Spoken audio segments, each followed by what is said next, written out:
Assalamualaikum warahmatullahi wabarakatuh. Waalaikumsalam warahmatullahi wabarakatuh. Ya, terima kasih Pak Rus telah menyempatkan hadir. Sebelumnya saya mungkin mau apa ya eh, cerita sedikit kenapa bisa mewawancarai Pak Rus. Soalnya sebelumnya itu kan acara Kilas Balik ini tuh sudah tayang di YouTube Blengon itu sampai episode 2 ya Pak. Nah, terus Ya, ada salah satu pengembang yang mengusulkan untuk mewawancarai Pak Rus. Terus pengembangnya juga mengusulkan untuk saya yang mewawancarai. Terus saya cukup tertarik, bahkan sangat tertarik untuk mewawancarai Pak Rus karena Pak Rus salah satu dosen saya panutan gitu ya. hmm. Ya dengan gaya Pak Rus yang bijak gitu. Terus juga sempat jadi rekan kerja. Jadi saya mungkin lebih nyaman untuk mewawancarai Pak Rus gitu Pak. Ya Bapak gimana kabarnya, sehat Silakan. Pak? Alhamdulillah sehat, semua sehat di Keluarga rumah. sehat. Ini Alhamdulillah. jadi ganggu malam minggunya nih Pak. Enggak lagi nyela ini, baca-baca. Alhamdulillah ya Pak. Kalau Mas Samsul ada di mana nih? Di rumah yang merekam. Oke. Ya, saya Oh di ya. rumah di Malang, Pak. Ah, iya, maksud saya gitu. Di rumah berarti di Malang ya. Iya, Pak. Sehat semuanya. Malang masih hijau, kuning atau sudah merah juga? Gimana, Pak? Pertanyaannya sekarang gitu. Ya, mudah-mudahan bisa jaga diri dan sehat. Amin. Amin, amin. Ya. Ya, mungkin saya langsung ke pertanyaan ya Pak. Lebih Ya, ini silakan. sebenarnya lebih ke diskusi Pak. Kalau misalnya itu mungkin pertama sih saya pengen tahu dulu tuh siapa sih Pak penggagas Blank On awalnya gitu.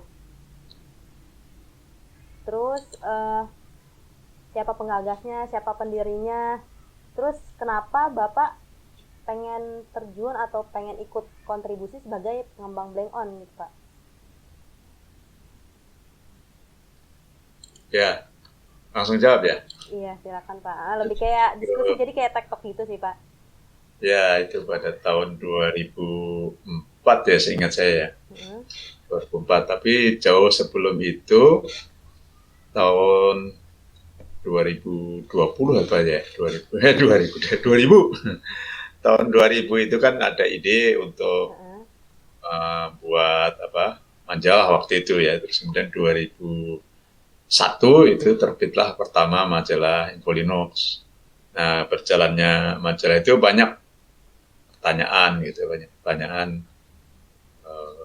kok tidak ada Linux Indonesia gitu. Itu yang saya tangkap ya dari saya. Kok tidak ada yang Linux khas Indonesia, apalagi yang bisa apa, bahasa Indonesia dalam pengertian penjelasannya, menunya gitu ya. Memang itu pro kontra, tapi ada yang berharap gitu, ada yang bertanya di majalah. Mm-hmm. Kemudian pada tahun 2004 ya 2004 itulah punya teman-teman, saya lupa yang mengawali siapa ya, yang jelas beberapa teman, salah satunya itu ada Mas Ahmad Sofyan, ada Emdam, ada Mas Priyadi itu yang hidup global dulu ya, Mm-hmm. dan lain-lain itu banyak pengembang awal yang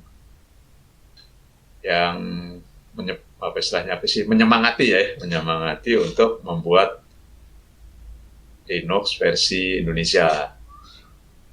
Itulah maka kemarin saya kirimkan itu kan salah satu contoh laporan Yeah. itu.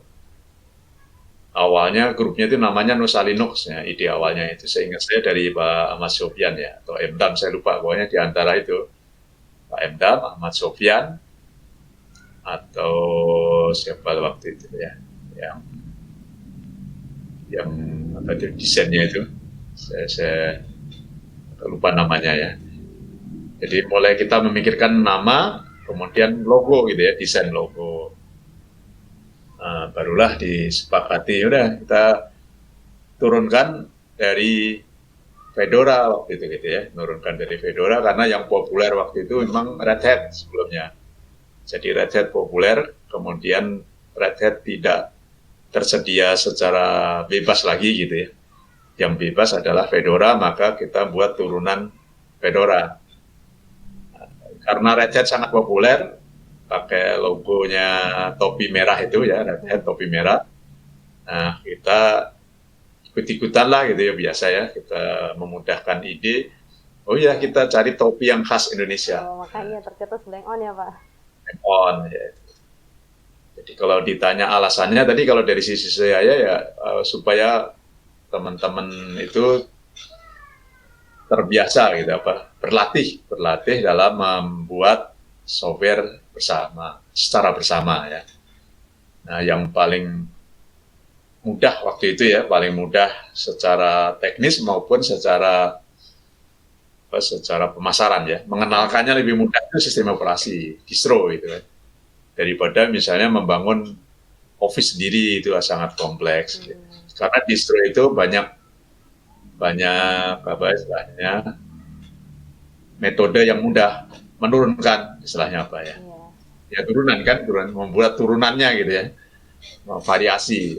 Jadi Fedora punya banyak variasi, waktu itu Debian punya banyak variasi, terus Slackware, apalagi ya, dan lain-lain. Nah, kita melihat membuat distro itu relatif ya, dalam tanda petik mudah itu relatif lebih mudah dan lebih mudah ditangkap oleh masyarakat gitu ya. Oh ini sistem operasi. Di dalamnya sudah ada aplikasi.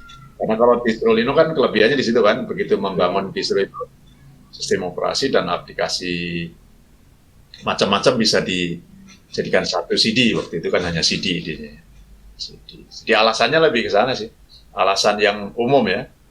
Kalau saya pribadi waktu itu kan karena sudah di Linux ya, jadi ingin juga membantu menyebarluaskan Linux itu ya, Linux dan open source ke masyarakat secara luas. Nah, selama ini kan dari 2001, 2002, 2003, 2004 itu distro-nya distro luar terus yang kami sebarkan kan. Makanya ya, kapan gitu ya. Itu dari sisi ketika saya di Infolinux. Nah, saya waktu itu juga sudah mengelola lembaga pendidikan kan di Nurul Fikri. Nah, kita pengen juga gitu untuk menggunakannya di lingkungan pendidikan. Maka fokusnya lebih ke pendidikan awalnya. Nah, karena fokusnya pendidikan, kita kontak UNESCO. Nah, makanya ada surat yang saya kirim itu kan, proposal ke UNESCO. Jadi UNESCO menangkap dengan sangat bagus. Oh ya setuju ya, karena ada unsur budaya tadi kan, di UNESCO kan ada edukasi E-nya, ada cultural C-nya ya, jadi budaya, pendidikan, komunikasi itu cocok sekali gitu ya untuk membangun distro Linux itu versi Indonesia. Jadi tujuannya mengenalkan budaya Indonesia dalam paket software. Maka muncullah tema Indonesia waktu itu kan. Jadi dari mulai logonya benar-benar Blankon, logo versi topi Blank On itu kan benar-benar lambang Blankon ya. Bedanya memang mungkin itu latar belakang ya. Saya sudah melebar tadi ya. Sudah melebar ke logo. Bedanya Blankon itu kan ya, tidak BL tapi Blankon itu topi khas Indonesia ya. Jawa Barat, Jawa Tengah, Jogja, Jawa Timur, Bali ya. Itu semua kan Blankon sebutannya. Kalau di Jawa pakai Belangkon. Nah, kita hilangkan E-nya karena kita istilahnya tujukan juga untuk mengenalkan istilah blank dan on itu ya, istilah digital ya. Nah, itu tujuannya. Itu dulu mungkin ya sebagai latar belakang. Berarti kalau nanti Pak Rus ya, salah satu penggagas awal ya Pak, maksudnya dari pendirian Blank On ini gitu Pak? Ya bersama sih, bukan sendirian. Iya, saya salah satu yang mencetuskan ide kita tuh misalnya kita tuh perlu buat distro ciri khas Indonesia gitu Pak. Ya, ya betul. Memang sekali lagi itu pro kontra. Ada yang setuju bahasa Indonesia, ada yang tidak. Nah, tahun 2001 kebetulan itu ada peraturan presiden bahwa bahasa Indonesia itu harusnya digunakan di teknologi informasi termasuk software. Maka kita nyambut itu juga, jadi mendukung juga program pemerintah yang bagus ya, yaitu menggunakan bahasa Indonesia di teknologi gitu ya, salah satunya di teknologi informasi. Nah itu juga jadi latar belakang. Jadi unsur pemerintah ada, unsur pendidikan ada, unsur bisnis ada ya. Nah itu menyatu itu teman-teman, ada yang dari kalangan pebisnis ya, misalkan yang di hosting ya, supaya mengenalkan hostingnya juga kan, promosi. Silakan kalau mau download nanti Blank On ada di hosting saya gitu ya. Jadi sponsornya itu hosting-hosting itu. Ada Indo Global, ada macam-macam, saya nggak hafal lagi ya. Kemudian dari sisi pendidikan ya ada Nurul Fikri dan lain-lain. Ini apa Linux Indo, apalagi waktu itu ya. Kemudian dari sisi sponsor non government itu UNESCO ya, UNESCO. Kemudian disponsori juga UNDP, bukan dalam bentuk uang ya, sponsor dalam bentuk dikenalkan di dunia itu. Maka akhirnya terbitlah buku sejarah, bukan sejarah, buku cerita pengembangan software open source di seluruh dunia. Nah, dari Indonesia diambil satu yang dipilih Blank On waktu itu. Terus Jadi Bapak, saya salah satu aja, ya. Terus lanjut, kan Bapak nih salah satu pencetus. Nah, Bapak kan pasti masih berlanjut sebagai pengembang ya setelah Blank On ini berdiri gitu Pak. Kira-kira sampai berapa lama sih Bapak jadi pengembang?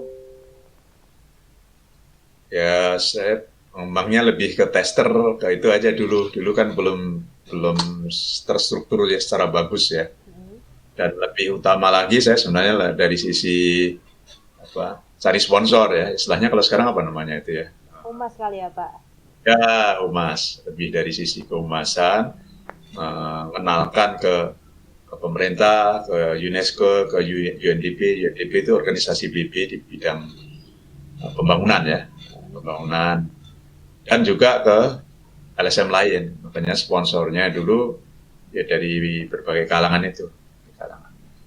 Dari pemerintah itu di Blank On 3 kalau nggak salah ya, itu didanai untuk diterbitkan buku Blank On kecil itu, Blank On versi 3.0 kalau nggak salah, saya lupa ya. 3.0 itu ada buku kecilnya itu tentang Blank On.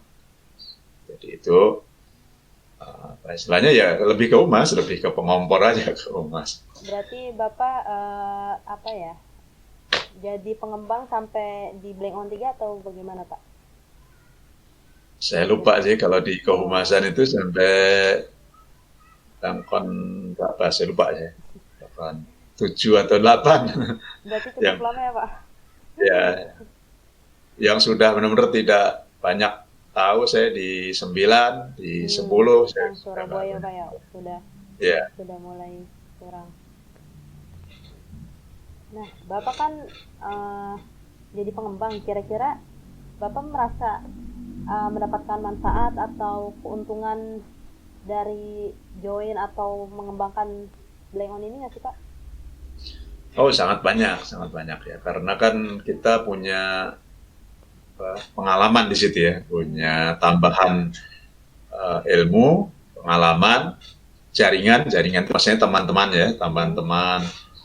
Jadi di situ banyak manfaat yang bisa kita peroleh secara pribadi maupun secara organisasi.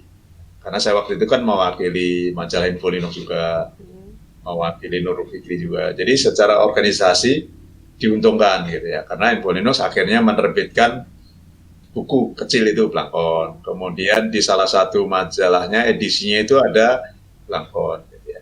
Jadi orang yang pengen Linux Blank On jadi bisa beli majalah gitu ya. Jadi manfaat secara bisnis ada. Memang secara personal ya itu kita punya banyak teman, jaringan ya. Jaringan itu kan penting banget ya. Punya banyak teman. Terus ilmu, nah itu yang lebih besar lagi sebenarnya, ilmu dalam pengembangan itu banyak saya dapatkan dari Blank On itu. Ya, sebelum bergabung Blangkon saya tidak begitu paham tentang misalnya apa versioning misalnya gitu ya. Kalau sekarang kita kenal kan GitHub gitu ya. Iya. Tentang ticketing misalnya gitu ya. Karena saya backgroundnya kan sebenarnya bukan IT. Jadi banyak ilmu di situ. Jadi ilmu tentang dokumentasi, ya, bagaimana menyusun dokumentasi, terus paketing, ya, mengubah paket. Kan dulu ada training seperti itu dulu. Iya. Training tentang pemaketan, ya, mengubah software menjadi paketnya Blangkon, ya, menjadi dev dan khusus untuk Blangkon. Apa saja yang harus ditambahkan, terutama dari sisi bahasa. Banyak sekali lah ilmu yang saya dapat dari situ. Jadi secara pribadi dapat ilmu, dapat teman, dapat wawasan, ya, wawasan itu maksudnya pengalaman dalam pengertian ilmu, ya, wawasan yang lebih luas gitu ya, tidak hanya misalkan ilmu yang dimiliki saja, tapi kita juga berbagi, ya. Jadi Kita mendapatkan dan ya, kita berbagi. Kalau saya berbagi karena bidang saya kan sebenarnya lebih ke penulisan, ya, saya berbagi kan teman-teman bagaimana menulis yang baik, makanya sampai ada buku Blangkon, ya, sampai ada di dalam majalah Linux ada selipan tentang Blangkon seperti itu. Banyak manfaatnya, ya, itu hanya sebagian. Jadi koneksi apa maksudnya, kan koneksi juga. Ya, koneksi jaringan. Ya. Gitu kan. Betul. Jadi banyak bertambah teman yang bermanfaat, teman dalam pengertian menambah jaringan, menambah ilmu tadi kan, karena sering berbagi ilmu. Jadi kita beberapa kali ngadakan pertemuan kan, Blangkon F, ya, Blangkon Conference. Apalagi ada 2 jenis kan waktu itu, Blangkon dan Blang Dev, ya. Ada 2, yang satu conference, yang satu hanya berkumpul ke sesama pengembang aja. Kayak workshop atau lokakarya ya, gitu kali ya, Pak? Lokakarya, ya, kan. Sampai salah sekarang satunya masih ada sih, Pak, maksudnya. Ya, sekarang mungkin lebih banyak online, ya. Dulu sampai di Sukabumi, jauh banget. Oh, sampai maksudnya keliling-keliling ya, Pak, mampir-mampir gitu ya? Ya, tempatnya di teman-teman Pak Utian salah satunya dulu. Itu kayak touring-touring gitu maksud Pak, atau gimana, Pak? Jadi diskusi bersama dalam pengembangan itu dilakukan di gunung, di kampung lah gitu, bukan di kota. Itu manfaatnya kan jadi banyak kan, manfaat mengenal daerah, manfaat cari udara segar, manfaat selain manfaat dari sisi ilmu dan pengalaman mengembangkan bersama tadi. Ada yang memang fokusnya di codingnya, ada yang fokusnya di artisnya, membuat tema, membuat itu. Ada yang kalau ya saya kan lebih ke penulisannya dan humasnya, jadi lintas keahlian. Pengembangan software itu kan, apalagi distro, ya, itu kan harus lintas saling berkolaborasi, ya, Pak. Kolaborasi lintas keahlian. Coder hanya salah satu kan, coder salah satu. Tester juga harus ada. Semua harus disiplin, ya. Kalau tidak ya tidak rilis. Nah, rilisnya tertunda itu biasanya karena ada yang sibuk di pekerjaannya, sibuk cari makan dulu, ya, itu wajar lah. Iya. Karena kan tidak digaji. Iya, tukar relawan soalnya kan, ya, Pak. Jadi lebih. Ya,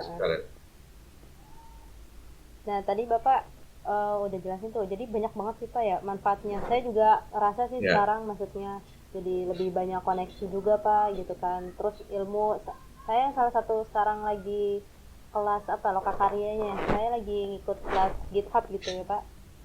Pak Somad lagi jelasin. Jadi maksudnya emang banyak banget manfaatnya gitu, Pak. Nah, Bapak dulu selain manfaat pernah ngerasain suka duka sih nggak sih, Pak? Misalnya apa gitu, promosinya gagal atau ditolak, ada nggak sih, Pak, gitu? Ya ada, pasti ada, ya. Kalau manfaat kan membawa suka, ya, istilahnya. Jadi sukanya tadi sudah ceritakan semua. Nah, kalau duka ya salah satunya kesulitan misalnya cari sponsor gitu, ya. Kenapa butuh sponsor? Nah, menurut saya, ya, suatu pengembang itu meskipun ini open source harus harus didanai yang cukup. Misalnya tidak hanya dana dalam pengertian hosting gitu ya. Itu kan hosting kan sudah ada yang nanggung gitu ya. Jadi sponsornya kan ada sponsor yang menyediakan server untuk pengembangan, menyediakan web, menyediakan tempat diskusi, itu kan juga sponsor itu, menyediakan rumah, menyediakan tempat training ya misalnya. Itu semua sponsor. Nah, yang kadang sulit itu cari sponsor yang wujudnya itu uang, ya uang. Menurut saya itu tetap perlu karena tidak semua pengembang itu kan sudah punya bisnis yang baik ya, jadi artinya sudah punya penghasilan sendiri, jadi masih tergantung dengan misalnya dengan gaji gitu ya, dengan gaji di kantornya. Nah, ketika di kantornya sangat sibuk ya dia tidak akan bisa banyak terlibat dalam pengembangan. Nah, itu ide saya waktu itu ya, sebaiknya pengembang itu ada yang mendapatkan honor gitu. Makanya dulu saya lupa di versi Blangkon berapa itu ya ada honornya ya, mungkin 1 atau 2 saya lupa ya sekali lagi ya. Ada honornya meskipun kecil misalnya gitu. Jadi lebih semangat gitu ya Pak? Ya paling tidak itu tadi bagi yang lagi cari pekerjaan gitu, buat karena penting harus segera rilis ya, dia bisa meninggalkan kerjanya dulu gitu misalnya dalam keadaan tertentu saja. Tapi itu yang menurut saya ternyata tidak mudah ya, ternyata tidak mudah meyakinkan perusahaan sponsori dalam bentuk uang. Kalau yang pertama dulu kan itu UNESCO ya, UNESCO dia pernah juga dari pemerintah gitu ya, pernah juga dari LSM, tapi bentuknya memang tidak langsung untuk Blangkon. Yang benar-benar untuk Blangkon itu baru ya UNESCO itu yang saya ingat dari UNESCO Jakarta itu termasuk Timor Leste dan lain-lain. Nah, itu memberikan dana memang waktu itu untuk pengembangan itu. Jadi ada uang yang bisa dialokasikan sebagai ya, honor istilahnya lah, atau uang makan atau apa gitu.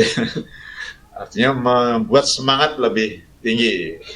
Jadi selain semangat belajar, semangat mendapatkan teman, semangat jaringan tadi ya, teman-teman itu jaringan gitu ya. Jadi selain semangat belajar dan berjaringan, harapan saya ada semangat yang karena ya ada honor. Ini maksud saya yang ternyata tidak mudah gitu ya. Dukanya di situ, belum bisa menjalankan tugas itu secara berkelanjutan. Jadi pengen saya itu setiap rilis itu misalkan setahun sekali ya selalu ada dana khusus untuk senang-senang dalam tanda petik ya, untuk honor. Ya, apresiasi diri ya Pak pengembangnya. Ya, itu yang menurut saya terasa masih belum menyenangkan gitu ya. Masih bagi saya belum sukses gitu ya. Tapi kalau dari sisi yang lain menurut saya sih secara umum sudah baik.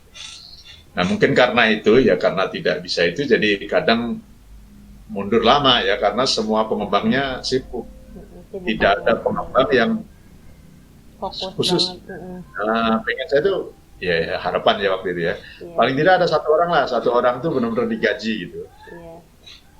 Untuk apa istilahnya, memonitor, memastikan itu jalan gitu ya.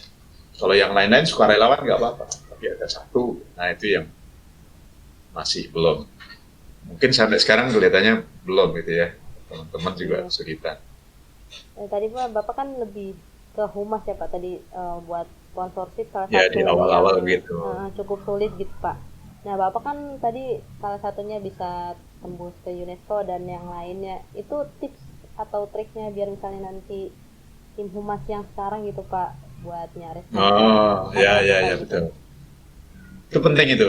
Jadi di awal itu salah satu trik saya itu mengaitkan program kita itu dengan program mereka ya, calon sponsor. Jadi calon sponsor itu punya program apa? Misalnya di UNESCO kan ada education, ada C-nya itu adalah cultural, budaya. Nah itu yang saya tekankan. Ini software ini akan membawa citra budaya khas Indonesia. Nanti logonya Indonesia, temanya Indonesia, rumahnya nanti rumah gadang dan lain-lain lah, itu saya ceritakan. Nah, wah dia senang banget. tim di sana senang.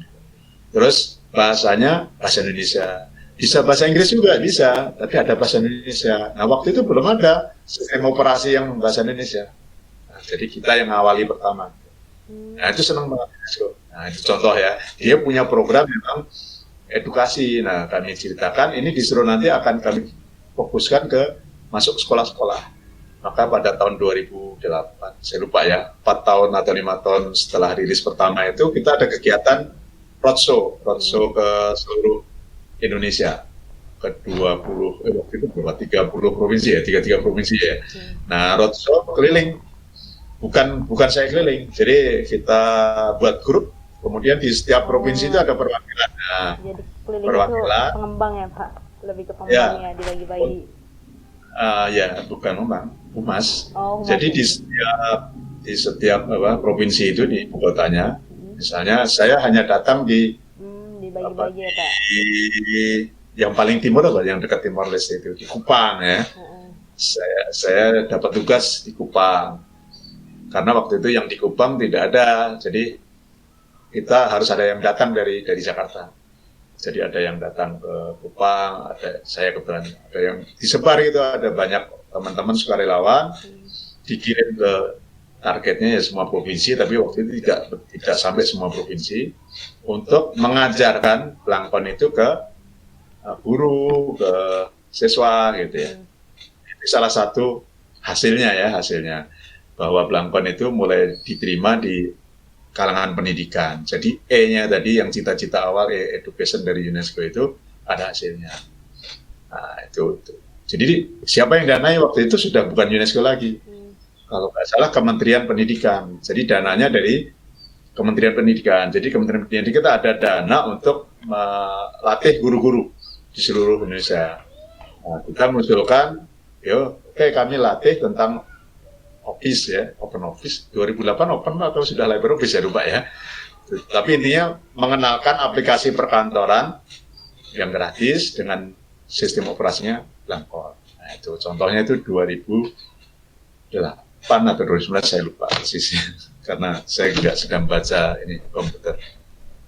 Berarti kayak sponsorship ini lagi ngadain acara apa atau punya gitu, program ya. Jadi kita kayak ya menyesuaikan dengan yang sponsorship butuhkan gitu ya Pak.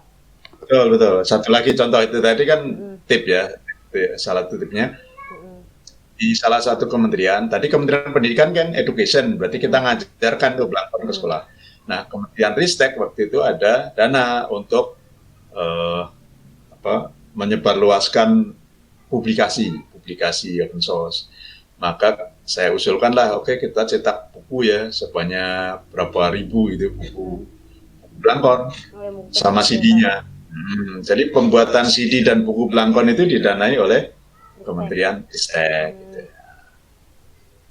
Terus satu lagi apa ya? Kalau HIVOS waktu itu bukan Blangkonnya ya, kalau YPLI-nya kalau nggak salah ya. Saya lupa persisnya. Tapi yang jelas ada juga dana dari LSM, HIVOS itu salah satunya ya untuk sebagai bagian dari pengembangan Blangkon, tapi tidak spesifik Blangkon. Kalau yang spesifik Blangkon ya tadi UNESCO, UNDP, terus kalau di Indonesia ada Kementerian Pendidikan, Kementerian Ristek, gitu, contohnya. Kalau swasta supportnya rata-rata bukan uang, kalau untuk in-kind dalam bentuk jasa atau barang ya, contohnya server, hosting gitu. Iya, terus triknya gitu, dikaitkan dengan programnya mereka gitu. Iya, jadi tadi menyesuaikan dengan program mereka, jadi kemungkinan besarnya bisa gitu ya Pak, dilirik. Iya, dikaitkan ya. Bapak pernah ngerasain apa sih kayak tantangan gitu sih Pak? Atau hambatan selama jadi pengembang atau pas proyek Blangkon ini berjalan gitu Pak?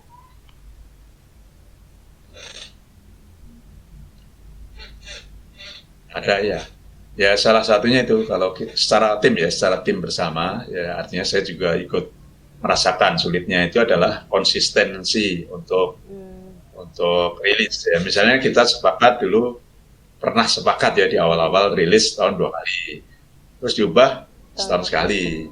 terus diubah 2 tahun sekali. Nah itu tidak apa-apa sebenarnya, itu kan menyesuaikan kondisi kemampuan. Namun ternyata itu sulit juga, itu sudah kita ada sepakat, ya ada aja kendalanya. Nah itu tantangannya di situ, membuat semua konsisten gitu.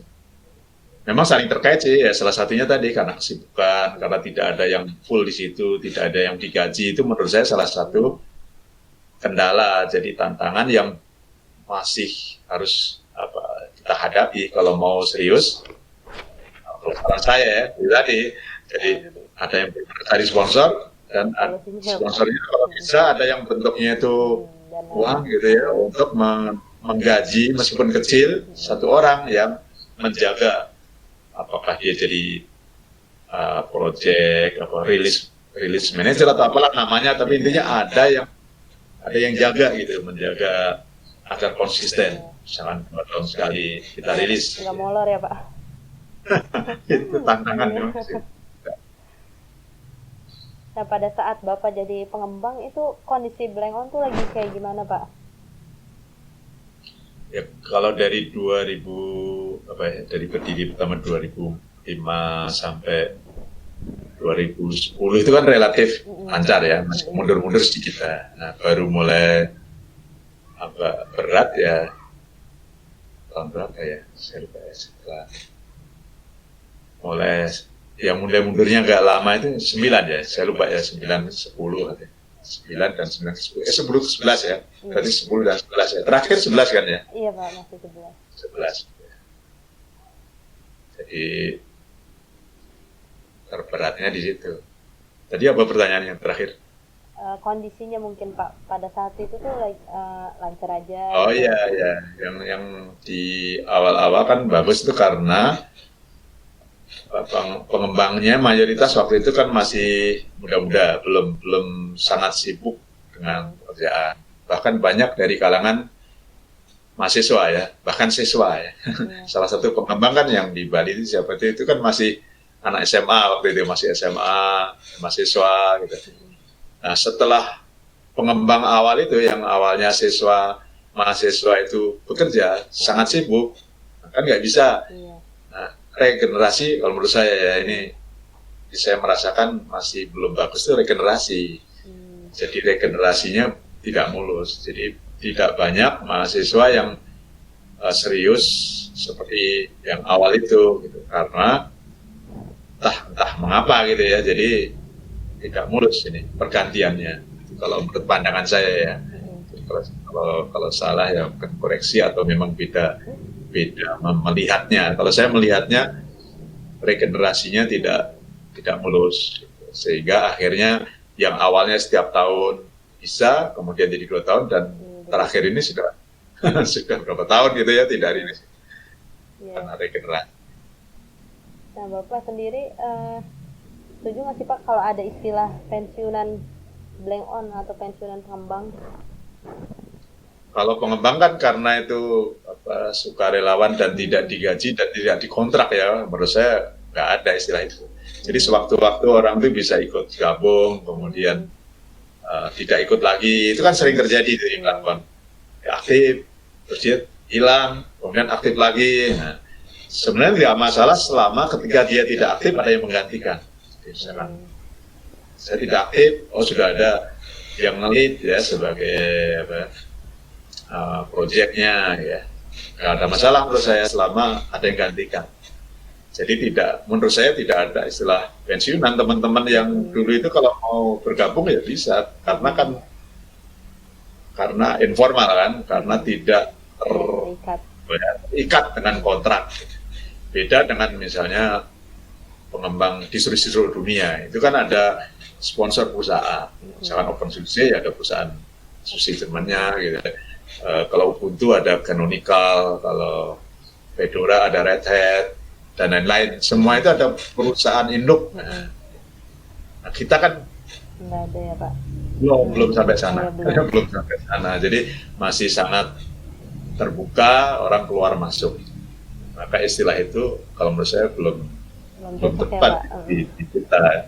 Siapapun masih bisa bergabung dan dan keluar kapanpun. Nah, itu mungkin juga salah satu, mungkin ya saya tidak yakin, salah satu kelemahan ya, karena kita tidak terstruktur dengan kuat, tidak ada ikatan, tidak ada perusahaan yang menjadi penopang sponsor utama, sponsor utama seperti Red Hat, sponsornya Fedora tadi ya, Canonical sponsornya Ubuntu. Nah, di Blackboard belum ada perusahaan itu.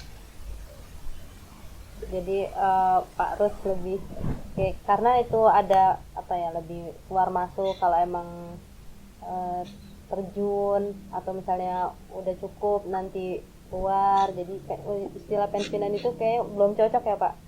Ya, kalau di Blackboard karena tidak ada ikatan seperti perusahaan ya, seperti Canonical, seperti Red Hat gitu ya. Karena kan biasanya suka ada yang ngomong gitu Pak, pensiunan gitu. Bercanda mungkin ya, bercanda, gak serius. Nah Pak, kan sehubungan dengan sekarang nih keberadaan YPLI kan sudah tidak aktif ya Pak? Apakah perlu lembaga? Iya udah lama, 10 tahun itu kan sejak 2010 berarti siapa ya? Pokoknya udah 10 tahun saya ingat saya, 2010 atau 2011 ya lupa.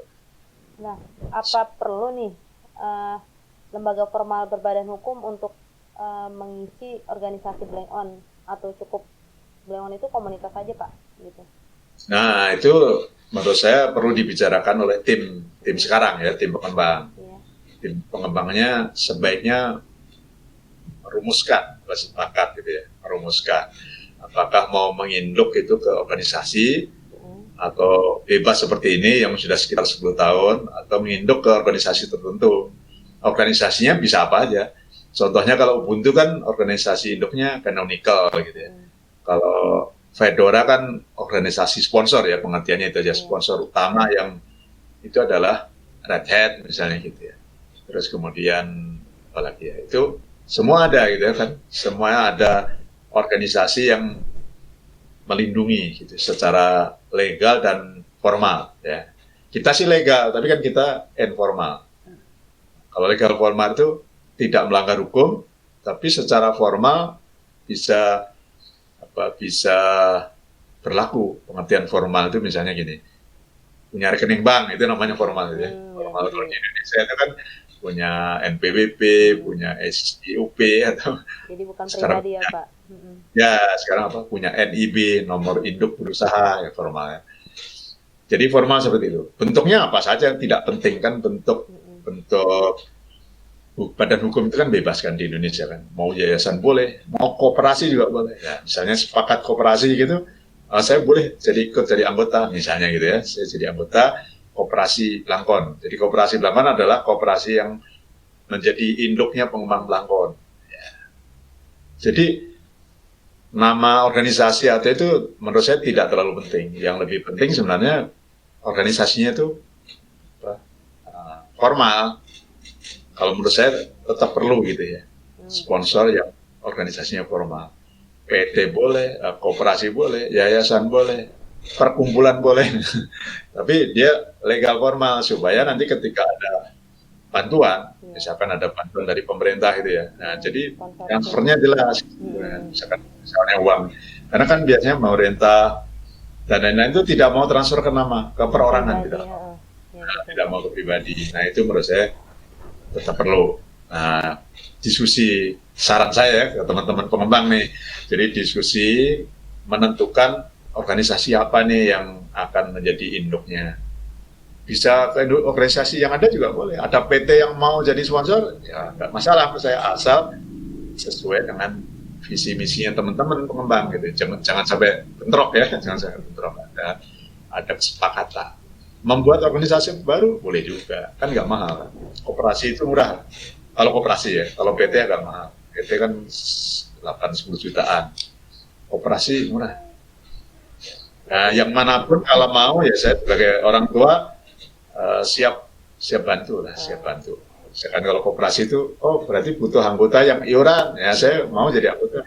Bukan jadi pengembang ya, jadi anggota koperasi yang menjadi induknya pengembang. Gitu. Nah, kalau jadi pengembang mungkin yang mudah-mudah aja dah. Ya mungkin siap ngarahin juga kali ya Pak. Iya gitu. Kalau itu saya siap ya. Kalau posisinya bukan sebagai yang aktif, tapi hanya sebagai istilahnya sih, ya menasihati atau apa, memberi masukan gitu ya. Berarti kalau Pak Rus lebih nyaranin kemungkinan ada gitu Pak. Jadi kalau misalnya ada sponsorship Ya. dari lembaga formal, jadi lebih gampang kayak apa transfer, tracking kayak gitu ya Pak. Ya, cari sponsor, terutama cari sponsor ya, terutama. Iya, jadi lebih kelihatan formalnya gitu. Sponsor. Karena itu tadi banyak institusi yang tidak mau kerjasama itu dengan perorangan gitu. Jadi ini organisasinya apa nantinya kan? Kalau kita, oh Blangkon tuh di bawah koperasi, nah koperasinya itu yang maju gitu. Koperasi Blangkon maju. Oh Blangkon di bawah PT, ya PT Blangkonnya yang maju. Blangkon di bawah yayasan, yayasan Blangkonnya maju gitu. Jadi buat yayasan Blangkon gitu. Atau organisasi yang umum kan tiga itu kan, PT, yayasan, itu koperasi ya. Perkumpulan juga bisa, perkumpulan. Tapi kesannya gimana gitu, perkumpulan Blangkon. Iya, lebih kayak ke komunitas ya Pak kalau perkumpulan. Ya, padahal itu legal itu, ada undang-undangnya kan ada. Tapi yang paling jelas ya tadi, koperasi, PT, yayasan, ya itu yang paling. Nah, kan sekarang jumlah pengembang udah apa ya lebih sedikit ya Pak, atau tidak terasanya tuh ya kayak yang aktif tuh sedikit Pak, misalnya orangnya banyak tapi yang aktif sedikit. Nah, menurut Bapak itu bagaimana sih skemanya gitu, atau cara menjaga, pertama cara jaga kekompakan nih dari misalnya jumlahnya pengembang 30 atau 20, bagaimana cara jaga kekompakannya. Terus selanjutnya itu menarik, misalnya kayak tadi regenerasi kan emang cukup sulit ya Pak, bagaimana biar lebih apa ya menarik gitu, misalnya pengembang baru alasan mereka buat duit gimana gitu Pak? Ya, ada dua sih modelnya biasanya ya untuk memberi reward istilahnya ya. Reward kan tidak harus uang ya, tidak harus uang, tapi bisa uang gitu ya. Jadi memberikan penghargaan kepada seorang ya, kepada teman, kepada anak, kepada orang tua, itu kan kita memberikan reward gitu ya, pada karyawan gitu reward. Nah, di dalam komunitas itu biasanya reward yang paling sangat sederhana kan reward dari sisi dia naik ininya, naik apa? Karmanya, apa istilahnya, naik pangkat dalam pengertian dia sudah punya pengalaman banyak gitu ya. Jadi rewardnya itu reward karena semata-mata keahlian yang dia kerjakan atau apa, sesuatu yang dia kerjakan yang nyata. Nah, itu yang paling mudah kan. Kalau dia buat tiga aplikasi misalnya, rewardnya 10 gitu ya. Reward yang semata-mata hanya penghargaan nama ya, nama bahwa dia punya nilai lebih tinggi ya. Istilahnya apa sih ya? Kemampuannya lebih dilihat orang ya Pak. Itu kayaknya masih jalan, masih normal lah, bisa. Nah, yang kedua, kalau ingin lebih kuat tadi saran saya tadi ya itu diberi kontrak yang jelas, terus kontrak, terus dibeli honor tadi kan, pengen saya gitu ya, meskipun kecil gitu ya.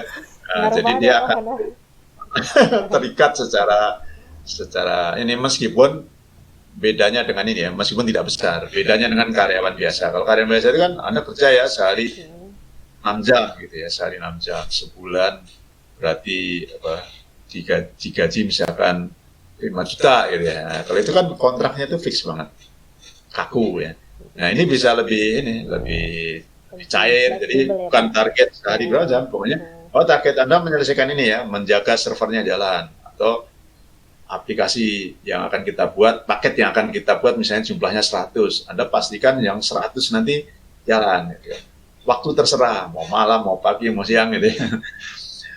Kalau bisa sebulan, bisanya 5 bulan, ya nggak masalah. Kita ubah dari target tadinya rilis bulan lagi menjadi 5 bulan lagi. Tapi jelas targetnya kan. Oh, kita rilis 5 bulan lagi, karena semua orang yang terlibat, pengembang yang ada itu sepakat, kita hanya mampu 5 bulan lagi. Karena honor yang disediakan juga itu tadi hanya kecil per bulan misalnya gitu. atau tidak hanya uang ya, atau teman-teman yang aktif perusahaannya hanya mengizinkan 1 jam sehari. Jadi perusahaannya jadi sponsor sebenarnya kan. Nah ini penting, ini saya lupa sebut tadi ya.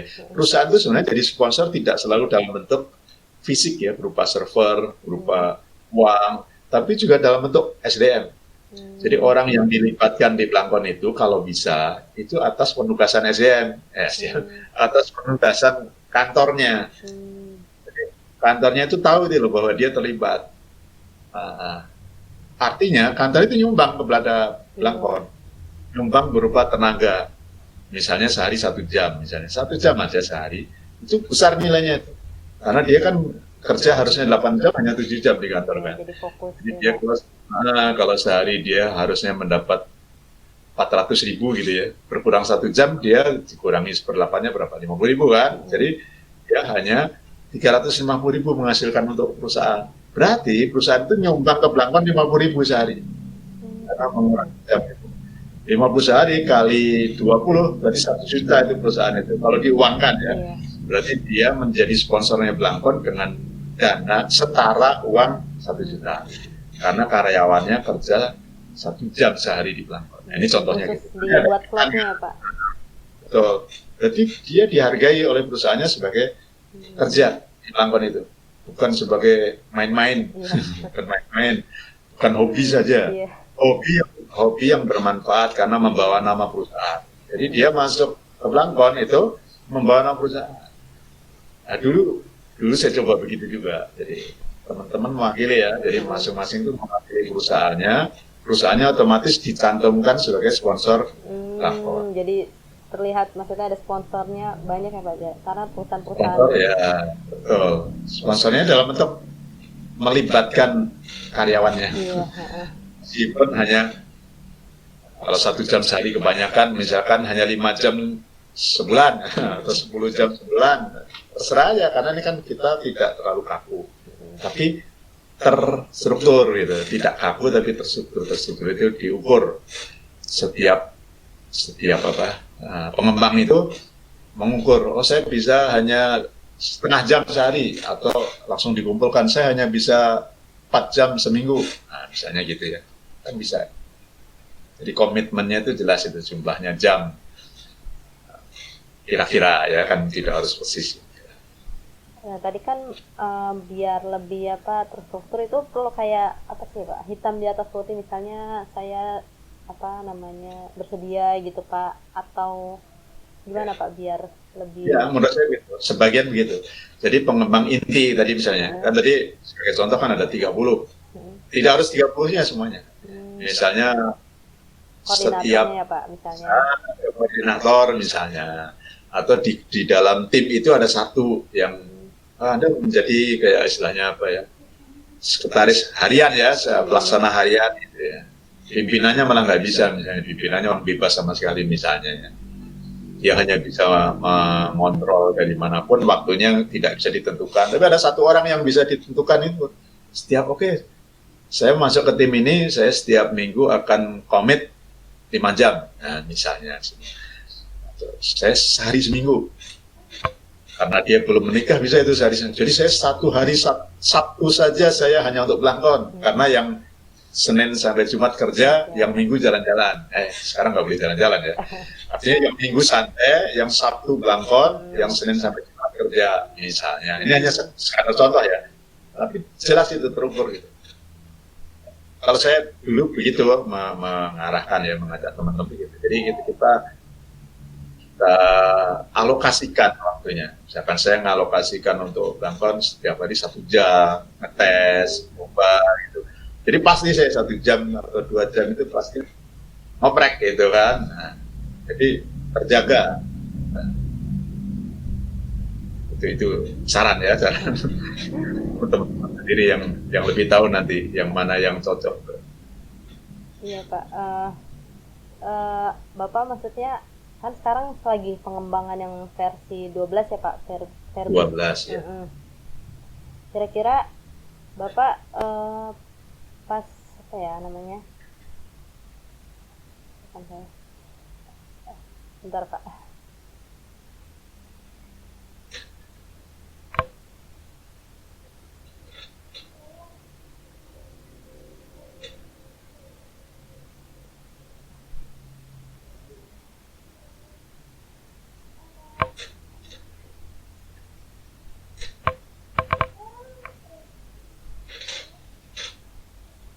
maaf Pak. Ya. Iya, iya saya lupa sudah apa namanya pertanyaannya saya sudah tanyakan semua soalnya tadi Bapak kan Oh, udah selesai. cukup Ya, cukup luas ya. ya. Mungkin kan sudah tadi udah selesai pertanyaannya. Bapak ada apa ya kayak closing statement gitu Pak atau saran gitu tadi kan Ya. Baik. Jadi ya pesan saya buat teman-teman yang muda-muda yang meneruskan ini, karena yang awal itu kan kelihatannya sudah nggak banyak ya, sudah nggak ada ya. Dulu Pak Ahmad Sofyan, Pak Emdan, Pak yang generasi masih lama juga, tapi kadang masih terlihat Pak Utian ya, mungkin sekarang juga udah sangat sibuk ya. Jadi saran ke yang muda-muda ini tadi cobalah berkomit gitu ya, latihan komitmen. Seperti kalau di KIT itu kan ada komit. Jadi komit itu gunakanlah di dalam bekerja juga gitu, dalam komitmen, dalam berkomunitas ya, mengembangkan ini kan komunitas. Karena kan usul saya yang pertama mungkin belum bisa terlaksana. Usul pertama saya terstruktur tadi ya, terstruktur, ada gaji sebagai atau ada honor, ada ikatan atasnya. Nah kalau itu tidak bisa, nggak masalah selama ada komit. Jadi saran saya cobalah semua buat komitmen. Masing-masing ukur aja, oh saya komitmen sehari setengah jam, saya komitmen seminggu 5 jam. Nah itu saran saya. Saya yakin kawan-kawan masih bisa rilis kalau komitmennya itu banyak ya. Tidak harus semua ya, misalkan akhirnya yang mau hanya 4 orang dari 20 juga nggak masalah. 1/5 itu kan hukum Pareto kan, 20% itu kalau hebat, itu yang 80 hanya pelengkap gitu. Bukan tidak perlu, tetap dibutuhkan pelengkap itu. Untuk menguatkan yang 20% itu butuh 80%. Tapi yang menentukan adalah yang 20%. Ya, saya percaya itu, mudah-mudahan teman-teman tetap semangat, pasti bisa. Jangan kendor semangatnya gitu. Terima kasih. Iya Pak, jadi lebih kayak tadi kita fokus gitu ya Pak, walaupun misalnya Fokus. sejam sehari atau misalnya Ya. pas weekend gitu ya Pak, tapi kalau Ya, memang betul. fokus misalnya targetnya setahun itu bisa kejar gitu ya Pak. Iya, dijadwalkan jadi misalkan jadwal. Iya, di Verbix sekarang sebenarnya juga dijadwalin sih Pak. Apa ya, niatnya sih tahun ini pertengahan. Ya doain aja Pak, semoga. Rilis. Ya, saya yakin bisa. Ya, kalau teman-teman sekarang udah muncul semangat gitu ya dalam suasana COVID ini, saya yakin tetap bisa. Online kan, semua kan online selama ini. Mungkin kalau Pak Rus nanti yang tadi salah satunya dari tim pengembang ada minta tolong, misalnya salah satunya dari bentuk organisasi atau apa, berarti Bapak bersedia, atau mungkin kita butuh kelas lokakarya gitu ya Pak. Ya siap, insya Allah. Nanti kalau mau butuh Iya, mungkin online kan. bisa, mau fisik kalau suatu saat boleh ketemu fisik juga. Kayak dulu kan itu kan latihan pembuatan paket itu kan di training, di tempat trainingnya Nurwiki bisa. Iya. Jadi saya apa ya, dengar cerita Pak Rus tuh semangatnya tuh menggebu-gebu mungkin ya pas ada di pengembang. Saya jadi kayak apa ya, males sendiri Pak gitu. Sekarang masih ya mungkin kontribusinya masih sedikit gitu ya Pak, dengan Pak Rus yang apa ya dari awal sudah mendirikan gitu kan, terus dengan semangat humasnya mempromosikan sampai sekarang Blank On sudah terkenal bahkan sampai ke UNESCO sejak awal ya Pak. Itu semangatnya ini banget ya Pak, membara banget gitu. Ya mungkin Bapak udah cukup. Atau ada tambahan lagi Pak? Cukup, terima kasih. Salam buat teman semangat.